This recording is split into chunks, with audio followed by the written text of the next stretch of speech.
Dios para mí es el máximo. De poder tener una vida consagrada para Deus. Deus me deu tudo. Deus para mim em primeiro lugar sempre. É a nossa vida, né? É a nossa força. Des stars du foot quasiment en transe, qui remercient Jésus devant des foules exaltées. Du prosélytisme aux heures de grande écoute. Le phénomène n'est pas nouveau, mais il se développe ces dernières années. Chicharito est en plein recueillement au coup d'envoi de ce match. Les références à Dieu se multiplient sur les terrains et donc sur les écrans du monde entier. Si les meilleurs chrétiens évoluaient sous le même maillot, le Jésus Football Club serait une des plus belles équipes du monde.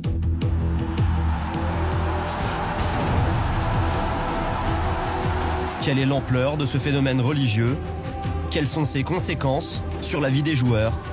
Comment football et christianisme s'entendent-ils?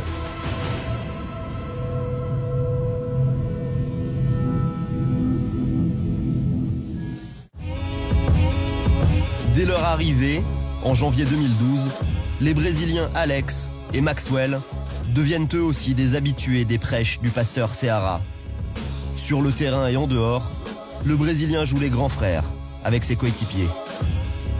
Je pense que c'était mon rôle. Il fallait jouer ce rôle-là, de vraiment intégrer les nouveaux joueurs qui arrivaient. A gente tinha o Marco, né, o grande Marco Ceará, que era paizão pra gente, apesar de não ser muito velho, mas era o nosso paizão, que sempre estava ajudando a gente, o nosso líder, né? Un leader qui devient même régulièrement capitaine du PSG et dont l'influence ne se limite plus aux Brésiliens du groupe. Par exemple, Blaise Matuidi, j'ai eu le privilège de le baptiser.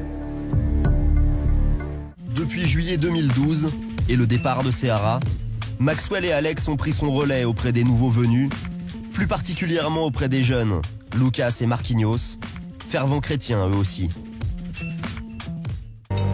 Dans l'équipe type du PSG, ils sont 7, catholiques ou protestants, à régulièrement afficher leur foi sur le terrain. Et avec Maxwell, Thiago Silva, Alex et Marquinhos, Paris pourrait même aligner une défense 100% évangélique. Aujourd'hui, l'entrée des stars du PSG sur le terrain s'apparente à une succession de gestes religieux. Pour comprendre l'origine de cette omniprésence chrétienne dans le football, nous partons en Amérique du Sud, d'où viennent de plus en plus de joueurs vedettes de Ligue 1. Parmi ces footballeurs chrétiens, les plus démonstratifs, comme Ceará, Alex ou Thiago Silva, sont protestants, évangéliques en l'occurrence. Ils voient la Bible comme l'unique moyen d'échapper au péché et se doivent de répandre la parole de l'Évangile au plus grand nombre. Les catholiques, comme Messi, ont eux une autre interprétation des textes bibliques et contrairement aux protestants, ils reconnaissent l'autorité du pape. En Argentine, le catholicisme est religion d'État. Et ici, seul le pape François peut concurrencer la popularité de Lionel Messi. En 2002, 1,1 milliard de personnes les découvrent en direct à la télévision quand le Brésil remporte la Coupe du Monde. Emmenés par Kaká, ils organisent une prière collective quelques minutes à peine après leur sacre. Les deux joueurs les plus chers de l'histoire de la Ligue 1, Falcao et Cavani, entretiennent un lien particulier avec ce mouvement religieux. En 2008, alors qu'il joue encore à River Plate, Radamel Falcao prêche en direct à la télévision argentine. Pero Dios me hizo entender, me hicieron comprender de que cada uno de nosotros tenemos un propósito. Y eso es lo que veo esta noche en cada uno de ustedes, jóvenes. Hoy pueden estar luchando con miedos, pueden estar luchando con temores, con dudas.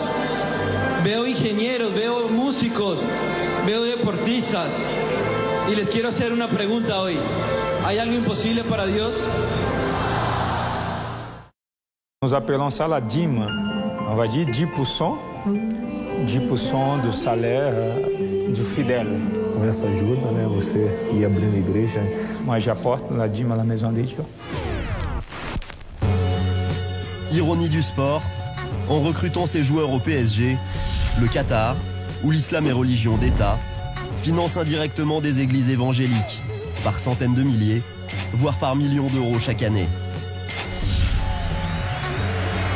Le football et les footballeurs se servent de la religion, de la confiance et de l'espoir qu'elle génère. Mais la religion se sert également du football, de son image et de son argent parfois. Les chrétiens ne sont pas seuls à afficher leur foi devant des millions de téléspectateurs et rien, en tout cas en France, ne s'y oppose. Il y a un an, le directeur des sélections brésiliennes a demandé à ses joueurs de ne plus faire référence à Jésus, sans grand succès.